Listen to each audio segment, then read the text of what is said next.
दुनिया की बहन जानती होगा। मुझे तो अपनों ने लूटा, गैरों ने कहा दम था। मेरी गृहस्थी वहां डूबी जहां पानी कम था। अरे किसी को क्या पड़ी है तुझे नीचा दिखाने को, तेरे अपने ही काफी है तेरी हस्ती मिटाने को। तेरा अपना है तो जिसे बर्बाद करने के लिए तुम्हारे सामने आ जाए। तुम जिसे अपना मानते हो ना वो अपना है कहाँ।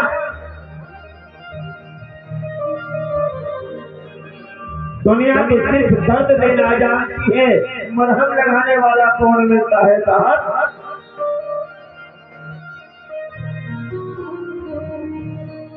मत कहे पूछ कर अपनी निगाहों में सबको, मत महफूज कर अपनी निगाहों में सबको, न जाने कब तेजाब डाल के चले जाए।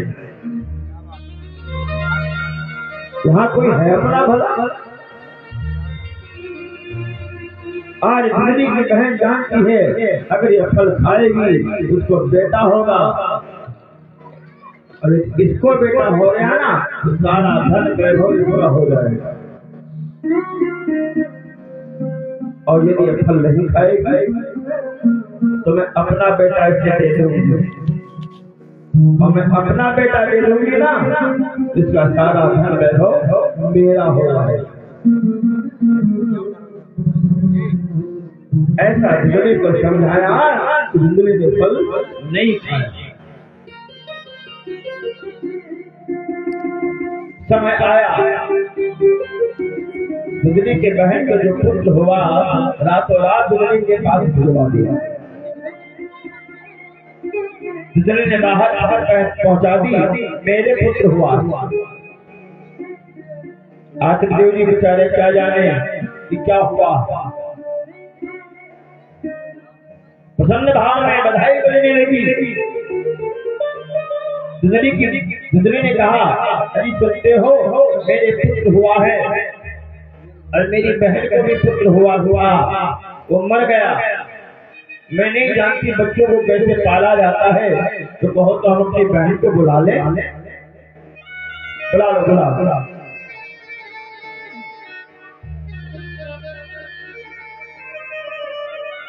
3 महीने के बाद ध्यान से सुनना, 3 महीने के बाद गाय को भी पुत्र हुआ। बछड़ा नहीं हुआ, बालक हुआ। संपूर्ण शरीर मानव का है, कान गाय के। यह है आत्मबल संत का, ये तप है संत का, ये आशीर्वाद है संत का, ये ताकत है।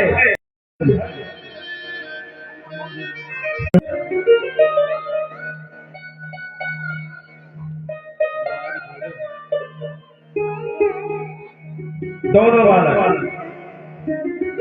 दोनों सुंदर हैं, परंतु दोनों बालकों में बहुत बड़ा फर्क है। नाम का समय आया, गाय के पुत्र का नाम रखा गया गोकर्ण, और ये चोरी लुका वाला था इसका नाम रखने का जब समय आया तो धुंधली बोल पड़ी, मेरा नाम धुंधली तो मेरे बेटे का नाम धुंधकारी होगा। आज मेरे जगह इतनी धुंधली भरी पड़ी है घर में, न जाने कितने ऐसे अपराधी हैं उससे बच्चों को न जाने कौन सी शिक्षा दे रहे हैं।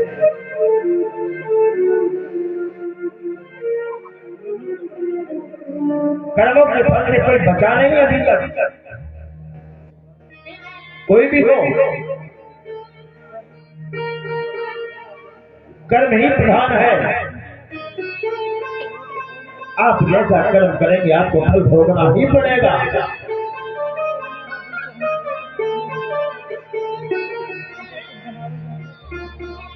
गोकर्ण जी महाराज कहीं भी खड़े हो जाते हैं तो वहां भीड़ इकट्ठा हो जाओ। वहां भीड़ लग जाती है और धंधकारी जहां कहीं खड़ा हो जाता है वहां भीड़ भाग जाती है। यज्ञोपवीत का जब समय आया तो धंधकारी ने कहा, सुनो पिताजी, मेरे कुछ नियम है। क्या? जीवन में कभी भी स्नान नहीं करूंगा। अब बरसात में भीग जाऊं, कीचड़ में गिर जाऊं तो बात अलग की है, लेकिन जानबूझ के नहीं नहाऊंगा। और रात्रि में उजाला करूंगा, या तो किसी का घर जला दूंगा या किसी का खेत या खलिहान जला दूंगा। चोरी करूंगा, चोरी करूंगा, वैश्यागमन करूंगा, पर स्त्री गमन करूंगा, एक मानव हत्या रोज करूंगा, जहर और विषा छोड़ के सब कुछ खाऊंगा, छोड़ूंगा कुछ नहीं। आखिर देव जी ने कहा, बेटा तेरा यज्ञ करने से क्या फायदा? तो यज्ञ करने योग्य नहीं है। वो धंधकारी इतना बड़ा अपराधी बन के तैयार हुआ, जितना भी धन था सब जुआ और शराब में लुटाने लगा। आज देवरी फिर दुखी हुए, फिर मरने जा रहे हैं। वाह! पहले मरने गए थे, क्यों? क्योंकि पुत्र नहीं है, और अब मरने जा रहे हैं, क्यों? वो पुत्र क्यों है?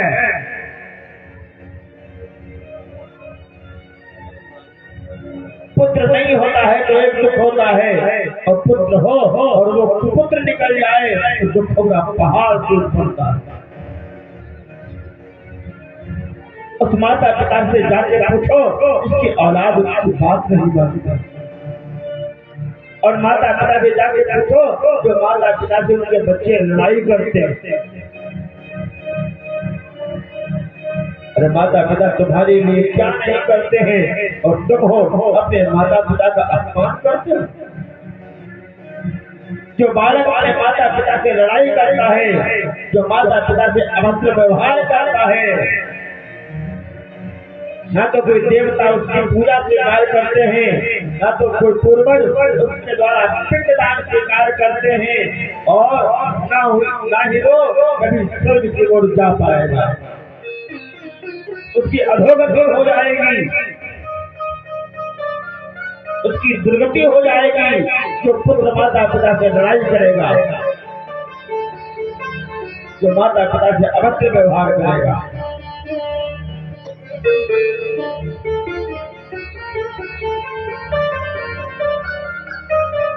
आज धंधकारी की यही दशा है। आत्मदेव जी को गोकर्ण जी समझा के अपने साथ लेके चले गए। अब घर में कौन बचा? घर में कौन बचा? धुंधली देवी। रात के 12 बजे नशे में धुत आ गया और धुंधली से पैसा मांग रहा है। हे मां, मुझे पैसा दो। धुंधली कह रही, मेरे पास अब पैसा नहीं है, सब तो खत्म करना।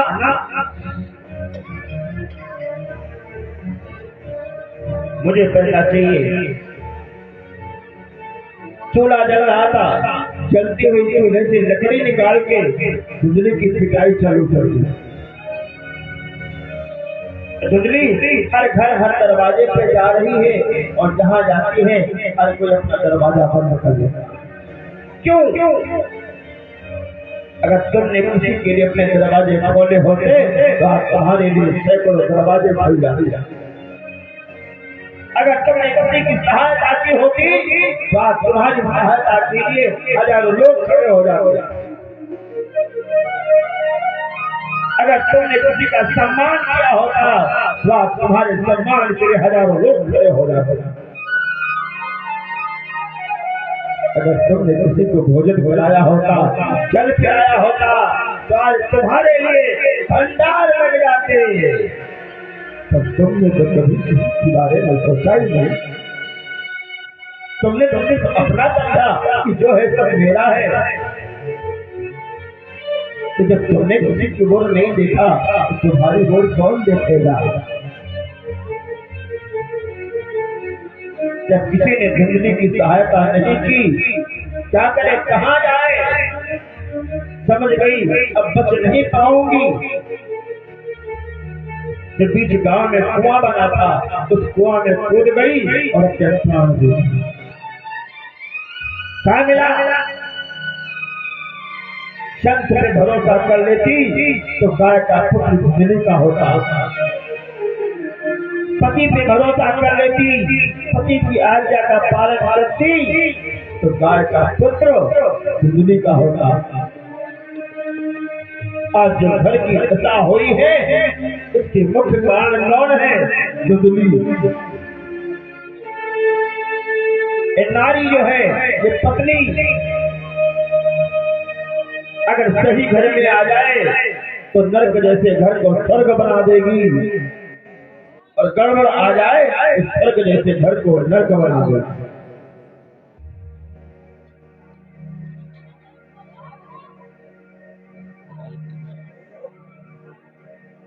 आज कोई सहायता करने वाला नहीं है। एक दिन कई वेश्याओं को लेकर के साथ में धुंधकारी आया और धन लूट करके। उन वेश्याओं ने मन में विचार किया, एक दिन ये राजा के द्वारा पकड़ा जाएगा तो मैं भी मारी जाऊंगा। तब तो धुंधकारी को शराब पिला दी, और शराब पिला के चारपाई पे लिटा करके उसके हाथ पांव बांध दिए, उसके हाथ पैर बांध दिए। एक वेश्या तकिया लेकर के आई और धुंधकारी के मुंह पे रखे, उसके ऊपर बैठ गई। फिर भी धुंधकारी के जब प्राण नहीं निकले, आग जल रही थी।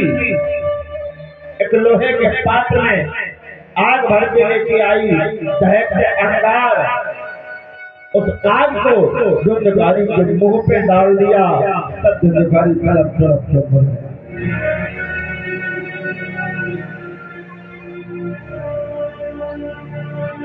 कर्म प्रधान विषरति राखा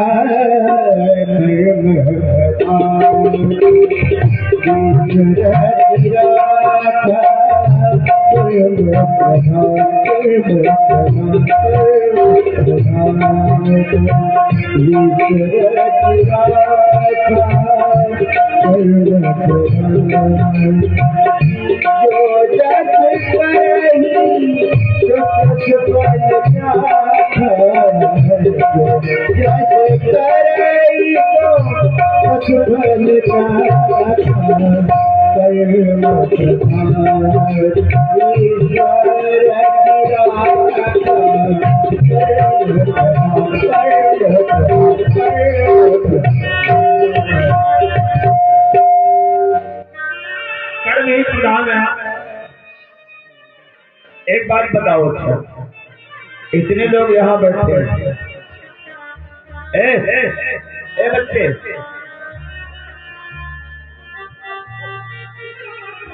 सभी लोग शांति बनाए रखना। इतने लोग यहाँ बैठे हैं, वो लोग हाथ उठाएं जो रोज सुबह अपने माता पिता को प्रणाम करते हैं। रोज सुबह पक्का? 1 2 3 4 5 और बाकी लोग क्या डंडे से बात करते हैं? चलिए ठीक।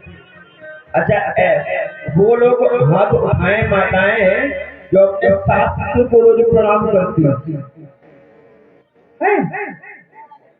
अरे राम राम राम। एक का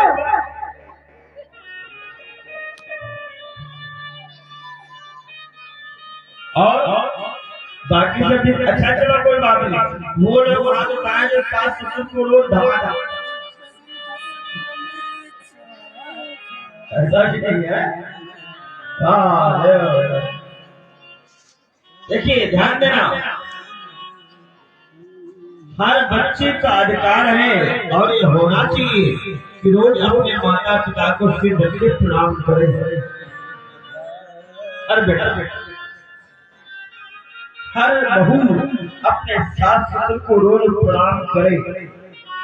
और जिस घर में बड़े लोगों का आदर सम्मान होता है ना, उस घर में साक्षात लक्ष्मी नारायण का वास होता है।